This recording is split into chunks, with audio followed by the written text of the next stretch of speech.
Hello everyone, I'm back.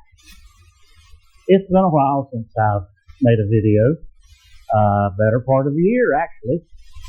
A few things have really changed here, and I'll go over a few of them to let you know what's happening. One thing that I wanted to start off with is the videos.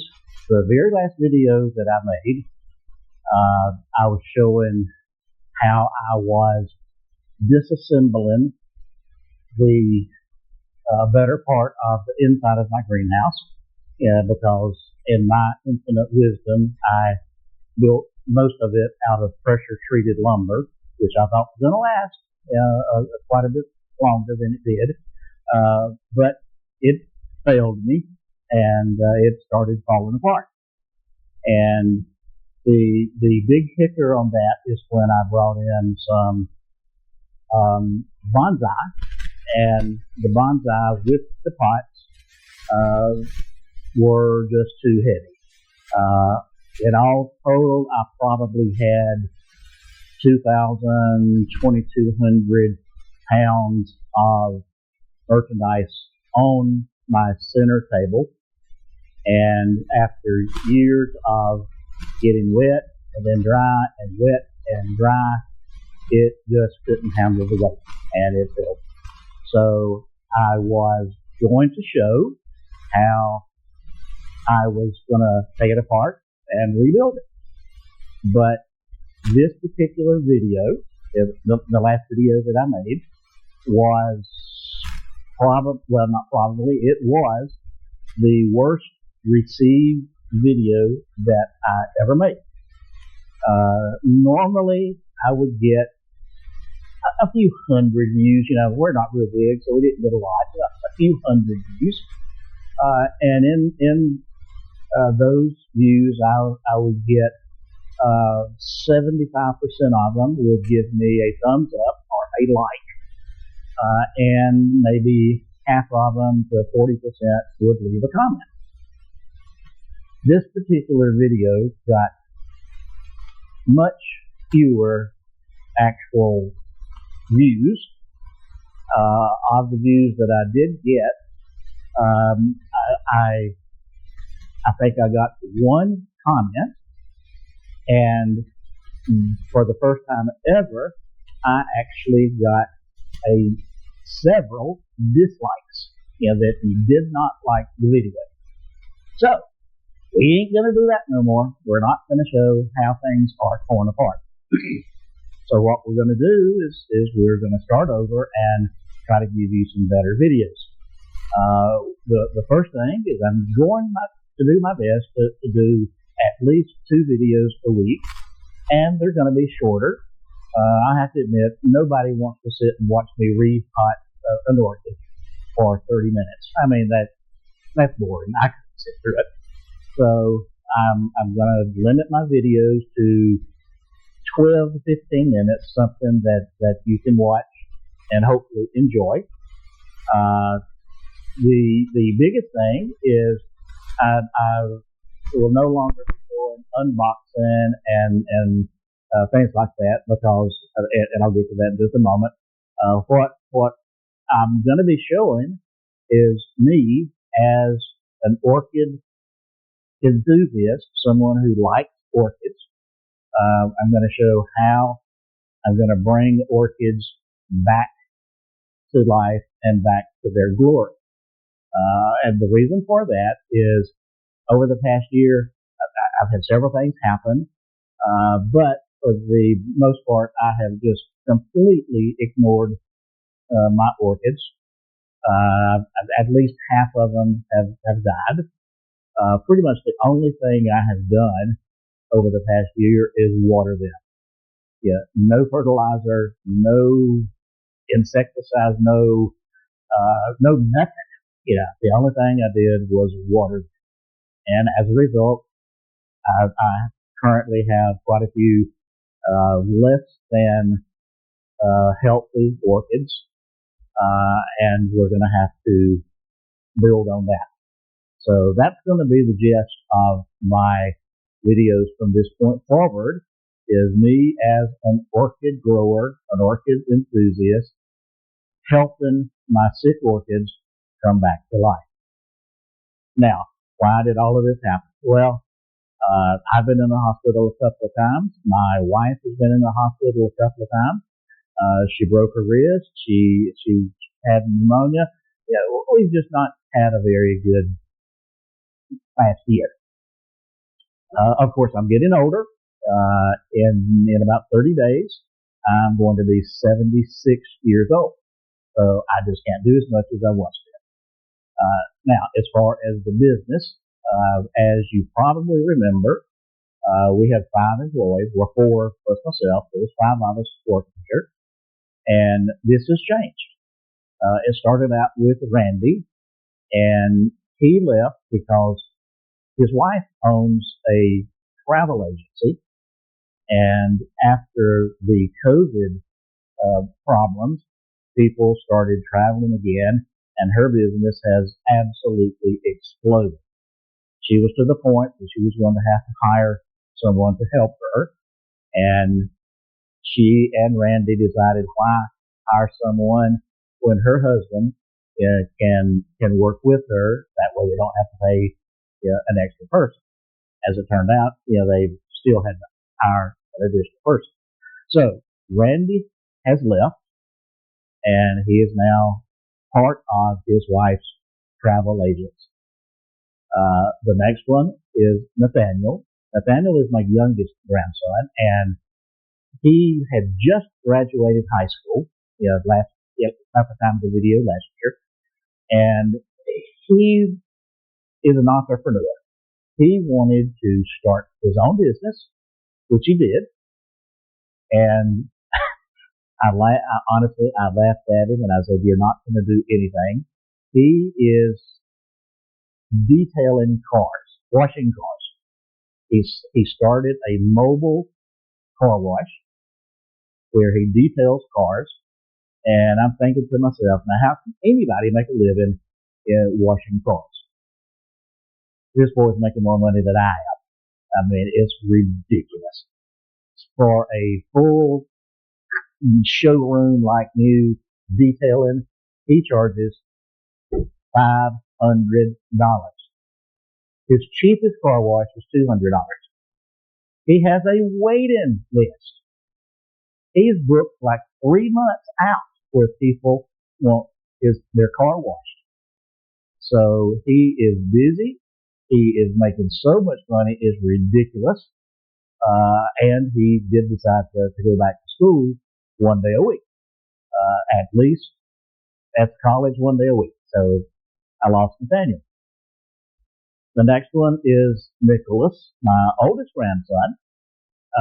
He's been with me 7, maybe 8 years. And man, I really depended on Nick. He was such a great worker, and I got along with him so well. But his father owns a lawnmower shop, lawnmower and repair shop, and he needed help. I mean, my son-in-law, Rob, he always wanted Nick to follow in his footsteps and take over his business. But Nicholas never really wanted to. He wasn't into the small engines. But Rob needed some help. Nicholas decided that he was ready for a change. I mean, how long can you put orchids in a box and plastic pots in a box? So he was ready for a change. He has been working with his dad, and doggone it, he loves it. So it looks like the two of them are going to be together, and Rob will have something or someone to pass his business down to. The last person is my son, Scott. Scott and I have worked shoulder to shoulder for the past 25 years. This is someone that, quite honestly, I never expected to not work with him. The business has always been leaning toward him. As a matter of fact, about 10 years ago, I put everything in his name. Yeah, so the business was no longer mine. It was his legally. But he, too, got to the point that he wanted a change, and his girlfriend helped him out there. She moved to Beaufort, South Carolina, and of course Scott wanted to be with her, and so he had moved to Beaufort, South Carolina, and that leaves me. I'm it. I'm the only one left in the business, and like I said, I'm 76 years old, and I can't, and quite honestly, do not want to do what we once did. As an example, the Orchiata bark. We were the largest retailer of Orchiata bark. We were bringing in 6 pallets of bark every 4 to 6 weeks. 60 bags on a pallet, 6 pallets every 6 weeks. The malls, about the same, 4 to 5 pallets every 6 weeks. That was just in the Orchiata and the Sphagnums. Then, of course, we had other things that we were bringing in. When I was bringing in orchids, I would bring them in hundreds at a time from all over. Florida, Hawaii, Thailand. Most of you saw the unboxings that I've had. I can't do that. There's no way that I could handle 6 pallets of bark. Can't do it. Don't want to do it. So as a result of that, we are no longer selling Orchiata bark or Sphagnums. And the big reason they're like most wholesalers, they have a minimum, and the minimum is more than I want to fool with. Pretty much on the orchids out of Florida, same thing. They have a minimum. All of the really nice, bigger wholesalers have minimums, which I do not want to even try to meet. So it is me operating Orchid Supply Store all by myself. I still have thousands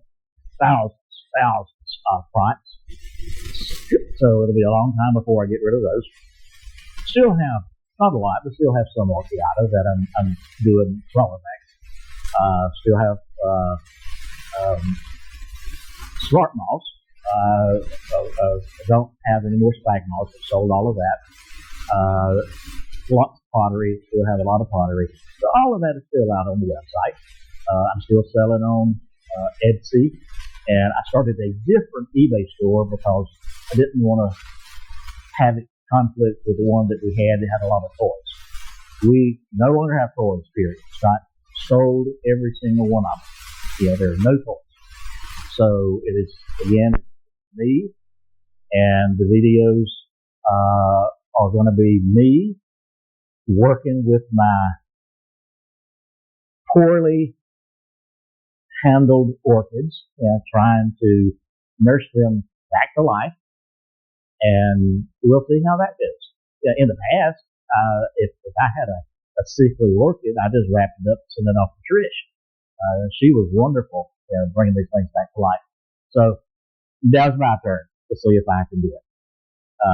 We'll see. Okay, the last thing I wanted to cover today is a question that has been asked several times since I've been doing these videos. People have said, I've really liked your greenhouse. What would it cost if I got one? So I went over my cost, and here is what the greenhouses cost me. I have a small greenhouse. That was the first one I had. It's an 8 by 10, 8 feet wide, 10 feet long, 7 feet at the peak. Okay, when I purchased it, now, as fate would have it, the battery went dead on me, and I had to change it. But as I was getting into I have a small greenhouse, which is an 8 by 10, and when I bought it, it cost me $449. Today, you might find a good deal. You might get it, say, for $350, and it could cost you as much as $1,000. You just have to search for deals. In the greenhouse and getting it together, I put a 4 by 4 treated lumber base. It had to be mounted to something. So a 4 by 4 treated base, the lumber cost me $75. I put a 24 by 24 inch motorized vent in it, and that cost me $249. I have an 18 inch door vent that cost me $25. I put two 48 inch lights in it. The fixture and the bulbs cost me $240. I put an electric heater in it, and that cost me $75. And then assorted hardware, the things you need to put it all together, cost me about $90. So all total, I spent about $1,200 on my small greenhouse. Okay, now the bigger greenhouse. I have an 18 by 30 foot greenhouse. When I purchased it, it came as a kit. Everything was on a pallet shipped to me, and it cost me $15,585. Now that included, of course, the greenhouse itself. It included a Modine HD60 propane heater. So that's a 60,000 BTU heater. It had a one-stage thermostat. It had two 20-inch shutter fans. It had two 30-inch motorized inlet shutters. It had a two-stage thermostat, and it had two MegaBreeze 12-inch circulation fans. So all of that was included for $15,585. Now, in addition to that, I bought two thermostat controllers for $120. That was for my circulation fans. I bought two time controllers, so various things would come on and off at a given time. I had to hire an electrician to put all of this together because I couldn't do it myself. You may be able to, but the electrician cost me $2,200. I had to have electrical power run from the street. They get you here. It cost me $5,000 to have power run in. So it's the greenhouse has its own power, its own meter and everything. I got a plumber to do all of the plumbing because I had to tie into the existing water supply and run plumbing both inside and outside the greenhouse. That cost me $1,200. I have replaced my wooden shelves with metal shelves, and that cost me $1,200. And my motorized shutters just came on, or came open. So the shelf cost me $1,200. Electrical and plumbing supplies, the switches and the wiring and the conduit, that cost me $900. And I also put a 6 by 6 treated lumber base on this one, and that was 96 feet of treated lumber there. That cost me $230, and then assorted hardware, nuts and screws and bolts and things like that was $150. So grand total for the greenhouse that I have here cost me $25,500. So you can get one yourself. You can get a small one, anywhere from just a few $100, or you can get a big ass greenhouse like I've got. You have this pretty much everything that you need, $25,000. So just really depends on what you want and what you need. So that's the long-awaited answer to the question that's been out there for quite some time. And started with the next video, it's going to be bringing my poorly maintained orchids back to life. So we're just going to have to take them one at a time, examine it, repot it, throw it away, do whatever is necessary to see how we can make this a viable orchid once again. I have, I have 150 orchids in here.